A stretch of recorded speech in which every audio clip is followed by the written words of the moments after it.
एक समय की बात है जब अयोध्या में राम राज्य का शासन था। भगवान श्री राम, उनके भाई लक्ष्मण और पत्नी सीता सुख शांति से जीवन बिता रहे थे। लेकिन एक दिन जब सीता माता की अग्नि परीक्षा का समय आया तो अयोध्या में एक नई चुनौती उत्पन्न हुई। सीता माता, जिन्होंने रावण के हाथों अपहरण झेला था, अब अपने पवित्रता को साबित करने के लिए अग्नि में प्रवेश करने को तैयार थी।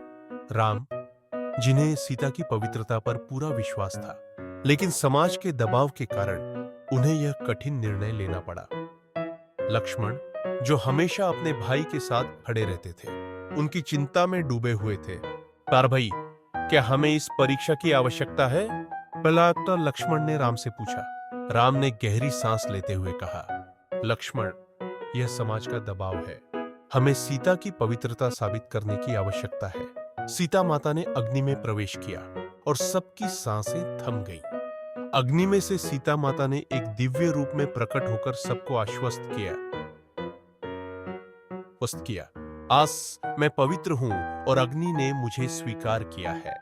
बयान में यह देखकर सबने राम और सीता की जोड़ी को सराहा। इसके बाद हनुमान जी, जो हमेशा राम के भक्त रहे हैं, ने इस घटना को सुनकर राम के पास आए। प्रभु, मैं आपके लिए कुछ भी कर सकता हूं।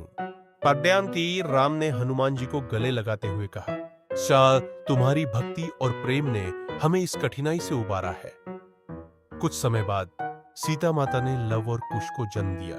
ये दोनों बच्चे राम और सीता के प्रेम का प्रतीक बने। लव और कुश ने अपने पिता की वीरता और माता की पवित्रता को आगे बढ़ाया।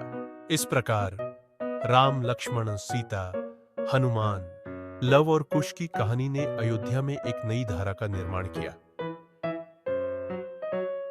जहां प्रेम, भक्ति और पवित्रता का महत्व सर्वोच्च था। राम राज्य में सब सुखी और समृद्ध रहने लगे और यह कहानी पीढ़ियों तक सुनाई जाती रही।